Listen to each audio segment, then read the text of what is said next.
सुन्न एकाकी रात्र.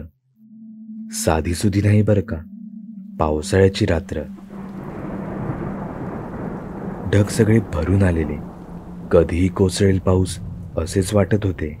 खोलीतला पंखा आपलं वारं द्यायचं काम करत होता, पण तो वारा थंडीमुळे असह्य होत होता. खरं सांगायचं झालं तर पंखा बंद करायला जायची हिंमतच होत नव्हती. डोक्यात घोळत होतं, बसाड्या आवाजातली बाई का ओरडत असेल आम्हाला. लॉकडाऊन म्हणून गच्चीवर खेळायला जातो तर तब्बल 10 दिवस ओरडते ती आम्हाला. आता काय, पावसात जायचं खेळायला? तसं यात काही नवल नव्हतं, पण माझं आपलं भलतंच काहीतरी खूळ डोक्यात आलं होतं. त्यामुळेच मी झोपू शकत नव्हते आणि उठून पंखा तर अजिबातच बंद करू शकत नव्हते.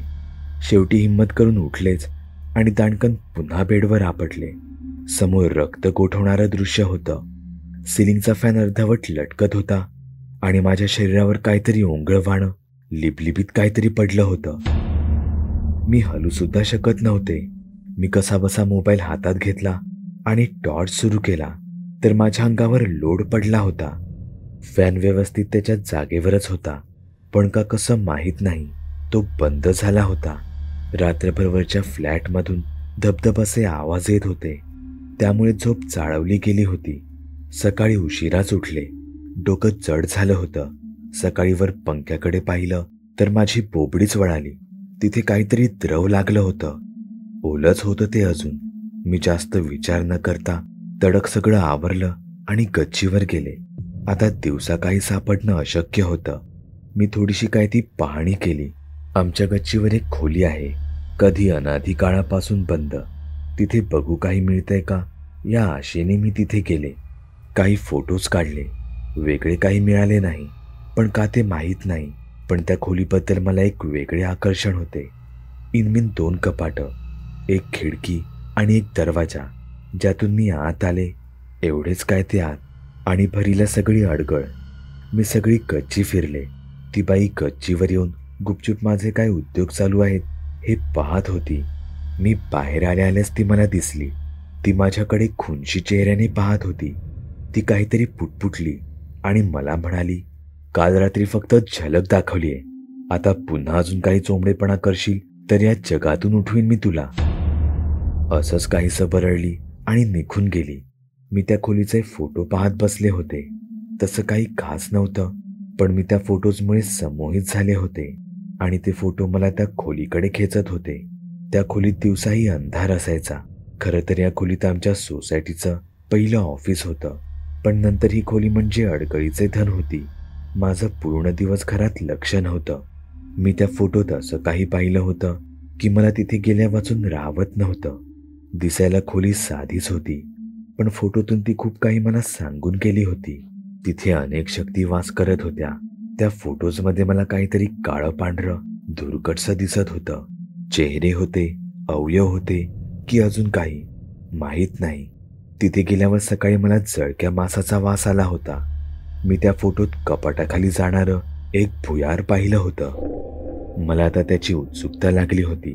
मला आठवतंय, माझा भाऊ म्हणाला होता की आपली सोसायटी तयार होण्यापूर्वी इथे एक स्मशान होतं. मला माझ्या सगळ्या प्रश्नांची उत्तरे हवी होती.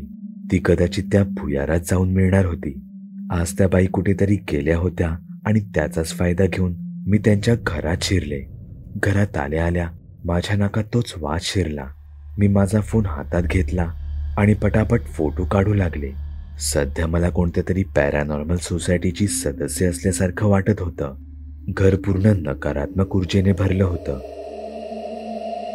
सगळीकडे अंधारच अंधार होता. आतल्या खोलीतून मला कुरकुरल्याचा आवाज येत होता. मी आत गेले. तसं तर आत काहीही नव्हतं, पण माझ्या फोनने खूप काही टिपलं होतं. मी पुन्हा घरी आले. रात्र झाली होती. मी झोपले होते. तशी झोप लागतच नव्हती. आता वरून पुन्हा धबधबा आवाज सुरू झाला होता. मी माझा फोन बघितला. घोस्ट डिटेक्टरवर मला खूप काही सापडलं होतं. ते घर दुष्ट शक्तींनी भरलं होतं. त्या खोलीत तेच होतं जे त्या रात्री माझ्या अंगावर पडलं होतं. डोळ्यात अंगार, लिबलिबीत शरीराचं धूळ. त्याला डोकं नाहीच, पण तरीही त्याचं गुरगुरणं. अगदी सनाकलनीय. ही बाई नक्की करते तरी काय, हे मला जाणून घ्यायचं होतं. खरं तर माझ्यातलं सगळं अवसानच गळून पडलेलं. कदाचित याची त्या बाईला कुणकुण लागली होती की काय माहीत नाही, पण तो धबधब आवाज आता जोरात यायला लागला होता. कदाचित ते धूळ आमच्या घरात आता शिरकाव करेल असंच वाटत होतं. रात्रभर तो धबधब टेबल सरकवल्याचा, उड्या मारल्याचा आवाज येतच राहिला. सकाळी निरीक्षेनेच उठले. रात्रभर जागरण झालं होतं. तो रात्रीचा प्रसंग आठवून अजूनही अंगावर काटा येत होता. रात्री मी फोटो बघता बघता झोपले. कसल्या तरी आवाजाने मला जाग आली. कदाचित तो आवाज पागोळ्यांतून पडणाऱ्या पाण्याचा होता. डोळे किलकिले करून खोलीभर नजर फिरवली. आवाज स्वयंपाकघरातून येत होता. माझी हिंमत नव्हती, पण मी स्वयंपाकघरात गेले. माझी बोबडी वळाली. तिथे ती बाई उभी होती.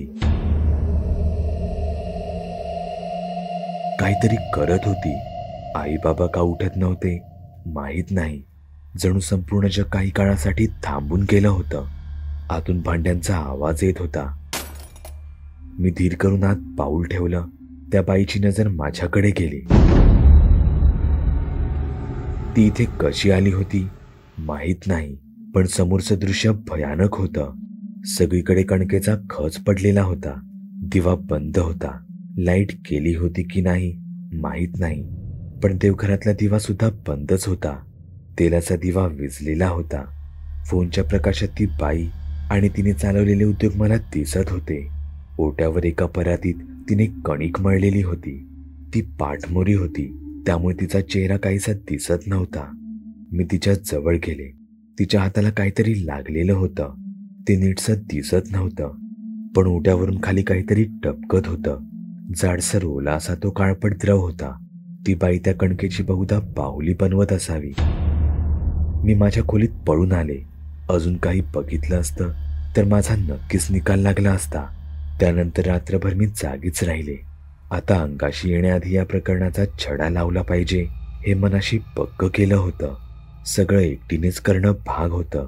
मनाचा हिया केला आणि पुन्हा मी सकाळी त्या खोलीत आले. कुणालाही काही कळू न देणं हे माझ्या हिताचं होतं. त्या खोलीचं दार सताड उघडच होतं.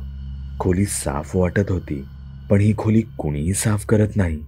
मग ही खोली साफ कशी? माझ्या मनात प्रश्न डोकावला. मी कपाट उघडलं. त्यात बरीच कागदपत्र होती. बरीचशी कुरतडलेली होती. अजून काहीच हाती लागलं नव्हतं. मी घोस्ट डिटेक्टर सुरू केलं. दिवसा खूप अडचणी येत होत्या. काहीतरी सिग्नल मिळत होते. अचानक बऱ्याच कावळ्यांचा कोलाहल ऐकू आला. एकदम सगळं अंधारल्यासारखं झालं. कुबटवास खोलीत भरलेला तो अजून वाढला. पावसाचे दिवस असल्याने सगळं चिकचिक झालं होतं. मला ती कणकेची बाहुली त्या खोलीत सापडली. ती सुद्धा अर्धवट खाल्लेली, कुरतडलेली होती. मला आता चक्कर यायला लागली होती. ती बाई छद्मी हसल्याचा आवाज मला आला. बाहेर अचानक दिवसाची रात्र झाली होती. ढग दाटून आले होते. ती बाई बाहेर उभी होती. ते भुयार आता मला स्पष्ट दिसत होतं. ते कपाटाच्या खाली होतं, पण ते भुयार नक्की कुठे जातं आणि त्याचा माझा आणि त्या बाईचा संबंध काय हे कळत नव्हतं. मी त्या खोलीच्या बाहेर आले. ती बाई तिथे नव्हती. मी सुटकेचा निश्वास टाकला, पण आता श्वास गुदमरायची पाळी माझी होती. समोर ते धूळ उभं ठाकलं होतं. कदाचित त्या बाईने त्या पिशाच्याला वश केलं होतं. आता काहीच सुचत नव्हतं. मी अथर्व शीर्ष म्हणायला सुरुवात केली. ते धूळ चवताळलं. माझी शक्ती कमी पडत होती हे माहीत होतं, पण आता इलाज नव्हता. मी त्या बाईला ढकलून सरळ घरी निघून आले. मला धाप लागली होती. घरी आई बाबा होते. त्यांना यातलं काहीही माहीत नव्हतं. दिवसभर माझं लक्ष कशातच लागत नव्हतं. रात्री मी फोन काढला आणि खोलीचे आज काढलेले फोटो पाहिले. खोली आधीपेक्षा अधिक भयान दिसत होती. पावसामुळे ओल आलेली, जळमटे, अडगळ, धूळ, माती, अगदी जाडच्या जाड थर साठला होता धुळीचा. फोटोत खोलीत अगदी गर्दी दिसत होती. कदाचित अतृप्त असावेत. माझ्या अंगात कापरं भरलं होतं. बाहेर सगळीकडे पावसाळी धुकं पसरलं होतं. गारवारा अंगाला पोचत होता. पण त्याहीपेक्षा जास्त बोचत होती ती भीती, एक अनामिक हुरहुर, अनभिज्ञ काहूर. रात्रीची आता भीती वाटू लागली होती. ही खरं नक्की थांबणार तरी कधी, आणि काय साध्य करायचंय त्या बाईला तेच कळत नव्हतं. मला तिथे काही पानं सापडली होती. ती आता वाचायचा प्रयत्न करायचा होता. कदाचित काहीतरी उत्तर मिळालं असतं. आता तो आवाज येत नव्हता. सगळं काही शांत होतं. सगळं जग निद्रिस्त होतं. जाग होती ती फक्त मला आणि त्या शैतानाला. अचानक मला गुरगुरल्याचा आवाज ऐकू आला.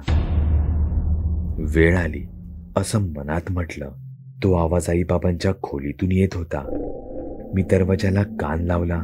तो आता अधिक स्पष्ट येत होता. मी दरवाजाच्या फटीतून खाली वाकून बघितलं.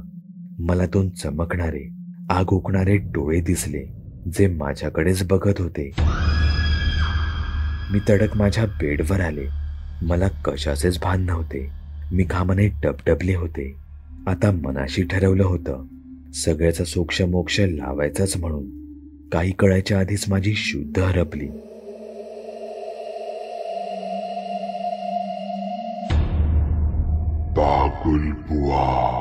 चॅनलवर अपलोड केलेल्या नवीन व्हिडिओची नोटिफिकेशन मिळवण्यासाठी चॅनल सबस्क्राईब करायला विसरू नका. व्हिडिओ आवडला तर आमच्या मेहनतीचा मोबदला म्हणून तो लाईक करून मित्रांसोबत जरूर शेअर करा. चॅनलवरचे इतर व्हिडिओ पाहण्यासाठी इथे क्लिक करा. तसेच चॅनलवरची प्लेलिस्टही चेक करा. दर दिवशी नवनवीन भूतांचे व्हिडिओ बनवून मी तुमचं मनोरंजन करत राहू याची खात्री बाळगा.